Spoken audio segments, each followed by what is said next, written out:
Next topic जो हम पढ़ेंगे डॉट प्रोडक्ट से रिलेटेड वो है प्रोजेक्शन ऑफ अ वेक्टर।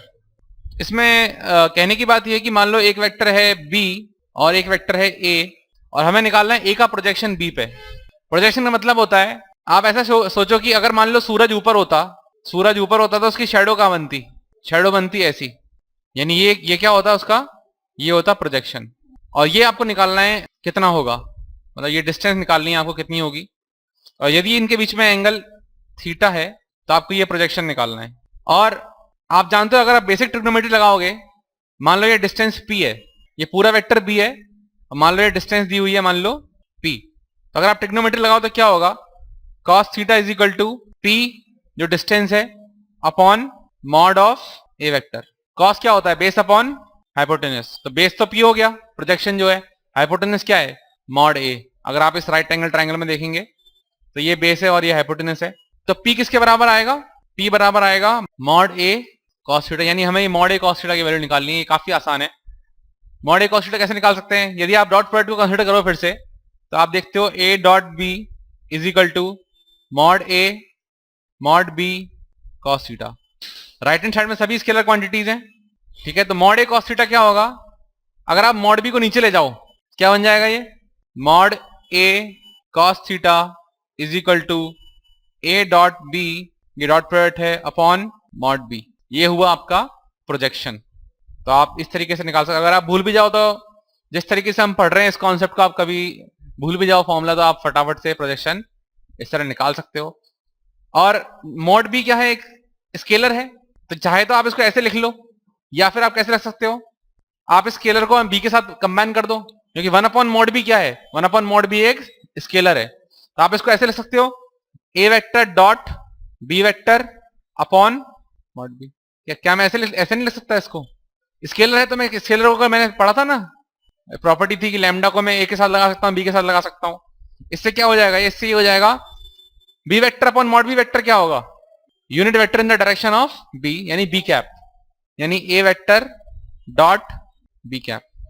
पर ये जो ऊपर मैंने फॉर्म लिखी है सबसे ज्यादा काम में आती है, हालांकि इस फॉर्म से भी आप काम ले सकते हैं, जो एक और नीचे फॉर्म लिखी है a vector dot b cap. तो यहां पे हमने निकाला है projection of a vector on b vector, ये जो प्रोजेक्शन है ऑफ a ऑन b। एक सवाल करते हैं छोटा सा इसी के ऊपर कि find the projection of the vector, a vector दिया हुआ है आपको 2i cap plus 3j cap plus 2k cap on the vector. अब जरूरी नहीं हर बार मैं a और b लिखूं, आपको सिंपल वेक्टर भी दे सकता हूं 2i plus 3j plus 2k। तो आपको देखना पड़ेगा कौन सा a होगा कौन सा b होगा, अगर आपको फॉर्मूले से लगाना है, वरना आप हमेशा लॉजिकली कर सकते हो, कोई बड़ी बात नहीं है। On the vector b is equal to i cap plus 2j cap plus k cap. Projection हम जानते हैं बराबर हो जाएगा a vector dot b vector upon mod b vector. ध्यान रहे नीचे वो वेक्टर रहता है जिसके ऊपर प्रोजेक्शन निकाला जा रहा है, जो नीचे है जिसपे हम छाया ले रहे हैं वो वाला रहेगा। यानी a डॉट b क्या हो जाएगा? 2 into 1 2 plus 3 into 2 6 plus 2 into 1 2, यानी ऊपर आ जाएगा 10 अपॉन मॉड b क्या होगा? Under root of 1 square plus 2 square plus 1 square, यानी हो जाएगा 10 अपॉन रूट 6। नेक्स्ट एक इनइक्वालिटी पढ़ रहे हैं अब, कॉशी श्वार्ट्ज इनइक्वालिटी। ये इनइक्वालिटी क्या कहती है बताता हूं मैं आपको। बेसिकली अगर मान लीजिए दो वेक्टर a और b हैं, तो आप जानते हो डॉट प्रोडक्ट क्या होता है? a vector dot b vector is equal to mod a mod b cos of theta, यानी इससे cos थीटा की वैल्यू हम निकालते हैं a vector dot b vector upon mod a mod b। और हम जानते हैं कि cos थीटा की वैल्यू क्या होती है? -1 से 1 के बीच में होती है, यानी मॉड ऑफ cos थीटा क्या होगा? 1 से छोटा होगा। cos थीटा की वैल्यू हमने देखी थी ना ग्राफ बना के, 0 से पाई के बीच में क्या होगी? -1 से लेकर 1 के बीच में होगी, यानी मॉड ऑफ cos थीटा की वैल्यू क्या होगी? Since mod of cos theta is less than और इक्वल टू 1, 1 या 1 से छोटी होगी। मॉड का मॉड क्या होता है? पॉजिटिव होता है ना, यानी cos थीटा की वैल्यू 0 से लेकर 1 के बीच में ही होगी, तो इसलिए लेस देन 1 लिखेंगे यहाँ पे। और फिर हम cos थीटा की जगह डाल देंगे ये वैल्यूज, यानी mod of a dot b upon mod of a vector into mod of b vector is less than और इक्वल टू 1। इससे क्या आ जाएगा? इससे आप देखिए नीचे तो डबल मॉड लगाओ, इससे फर्क पड़ेगा नहीं। ये क्या है एक्चुअली? ये बन जाएगा आपका mod of a vector dot b vector और डिनोमिनेटर में जो मॉड है वो तो 2 बार लगाओ चाहे 1 बार लगाओ एक ही बात है, यानी मॉड ए मॉड बी को मैं इस तरफ ले जाता हूं, ये बन जाएगा mod a into mod B. और ये जो इनइक्वालिटी इसी को बोलते हैं कॉची श्वार्ट्ज इनइक्वालिटी, यानी ए डॉट बी जो डॉट प्रोडक्ट कर रहे हो आप, उसका जो मॉड होगा, मतलब ए डॉट बी हो सकता है क्योंकि ए डॉट बी हमेशा स्केलर ही आएगा, या तो नेगेटिव आएगा या पॉजिटिव आएगा या जीरो आएगा, उसका जो मॉड है वो हमेशा या तो कम होगा या बराबर होगा as compare to mod a into mod b. ये आपको इनइक्वालिटी ध्यान रखनी है।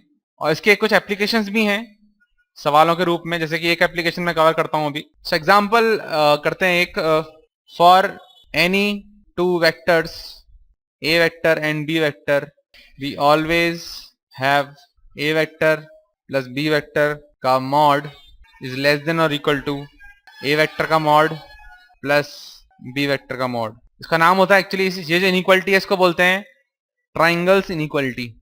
ट्राइंगल्स इनइक्वालिटी इसलिए बोलते हैं क्योंकि ये क्या है actually, sum of two sides of a triangle is always greater than the third side होता है ना, हम पढ़ता है किसी भी ट्राइंगल में किसी भी दो साइड का सम तीसरी वाली साइड से हमेशा बड़ा होता है। ठीक है, इसमें क्या है, 3 वेक्टर हैं, ठीक है, 3 नहीं है एक्चुअली 2 वेक्टर हैं, और आप ऐसे समझ सकते हो कि मान लो ये ए वेक्टर है और ऐसा कोई वेक्टर है बी जिसको मैंने यहां ले आया हूं, ये बी वेक्टर है। तो आप जानते हो ए प्लस बी कैसा होगा, ट्राइंगल लॉ से बोल सकता हूं कि ये मेरा वेक्टर होगा a vector plus b vector. तो यहां पर ये चीज प्रूव करनी है हमें कि एक साइड आपकी ए वेक्टर है दूसरी साइड बी वेक्टर है, तो जो ए वेक्टर प्लस बी वेक्टर का जो मॉड है वो तीसरे वाले के मॉड के से या तो बड़ा होगा या फिर बराबर होगा। ये ट्राइंगल्स इनइक्वालिटी है, तो ये आपको यहाँ पे प्रूव करना है।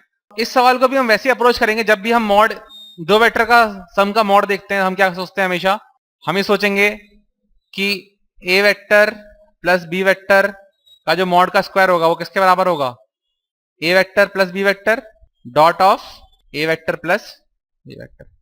मैंने आपको जैसा बताया था हिंट, जब भी आप किसी दो ऐसा स्क्वायर देखते हैं वो क्या आता है आपको थॉट, ये दोनों सेम वेक्टर का डॉट प्रोडक्ट रहा होगा। इसको हम सॉल्व कर लेंगे आसानी से, ये हो जाएगा a dot a plus a dot b plus b dot a plus b dot b. A dot a काफी सिंपल है, ये हो जाएगा मॉड ए का स्क्वायर प्लस ये ए डॉट बी और बी डॉट ए सेम होता है यानी plus 2 times a dot b plus mod b का स्क्वायर। अभी तक मैंने कुछ गलती नहीं की है, इक्वल टू लिखा है साफ साफ। अब जो मैंने पिछली वाली इनइक्वालिटी पढ़ी है कॉची श्वार्ट्ज इनइक्वालिटी, उससे मैं बोल सकता हूं कि ए डॉट बी जो है वो क्या है, एक्चुअली पॉजिटिव क्वांटिटी ही तो है, क्योंकि आप देख लो यहाँ पे जो थीटा है आपका क्या आएगा ए डॉट बी के बीच में, एक्यूट है।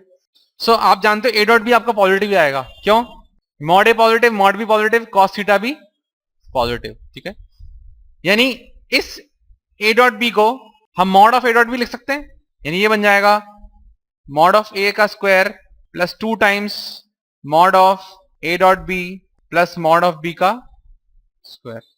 और पिछली वाली इनइक्वालिटी से बोल सकता हूं कि ए डॉट बी का मॉड इज लेस देन और equal to mod a into mod b, यानी ये जो इक्वलिटी है मैं इसको लिख सकता हूं दिस इज लेस देन और इक्वल टू, बाकी सारी चीजें ऐसे रहने देता हूं कि बाकी सारी चीजों में मैं कुछ नहीं कर रहा हूं, यानी ये मॉड ए का स्क्वायर रहेगा ये मॉड बी का स्क्वायर रहेगा। अब चूंकि मैंने यहां पे लेस देन इक्वल टू लगा दिया है, यानी मैं इसमें इनइक्वालिटी यूज करके क्या कर सकता हूं, ए डॉट बी के मॉड को रिप्लेस कर दूंगा mod a into mod B से, यानी 2 times mod a into mod B. मैंने यहां पे साइन चेंज कर दिया इनइक्वालिटी का, क्योंकि मैं जानता हूं बाकी चीजें तो दोनों में सेम ही है, मॉड ए स्क्वायर मॉड बी स्क्वायर है, केवल ये बीच वाली चीजों में तो मैंने हेरफदल किया है, इसलिए मैंने क्या लगा दिया लेस देन और equal to. Common sense math से है ना। अब ये क्या बन गया देखो, मॉड ए का स्क्वायर प्लस मॉड बी का square plus 2 times mod a into mod b, proper algebra वाली इक्वेशन बन गई, a square plus b square plus 2ab, जहां पे ए और बी कोई दो बेसिकली नंबर्स हैं, मैग्नीट्यूड्स हैं, कोई वेक्टर्स नहीं है अभी। ये क्या बन जाएगा, दिस इज लेस देन और equal to mod a plus mod b का होल स्क्वायर। अब आपका सवाल प्रूव हो जाता है, जिस चीज का स्क्वायर इज लेस देन और equal to mod a plus mod b का स्क्वायर, और mod a plus mod b positive है और ये mod a plus mod b अलग से भी पॉजिटिव है, यानी जिन चीजों के मैं स्क्वायर की बात कर रहा हूं, यानी यदि मान लो आपको दिया हुआ है x square is less than और इक्वल टू वाई स्क्वायर, और मुझे पता है एक्स और वाई दोनों ही पॉजिटिव हैं, तो मैं लिख सकता हूं एक्स इज लेस देन और इक्वल टू वाई।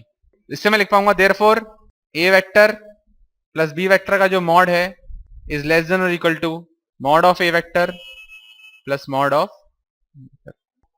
हमने हमेशा थीटा को एक्यूट ले लिया, पर ऐसा जरूरी नहीं है, थीटा ऑब्ट्यूज हो सकता है, तो हमें एक और जनरल सॉल्यूशन में देखना पड़ेगा इसका। तो हम क्या करते हैं, हम जानते हैं कि x जो होता है, कोई भी x ले लो, वो हमेशा लेस देन और इक्वल टू मॉड x होता है, मानते हो?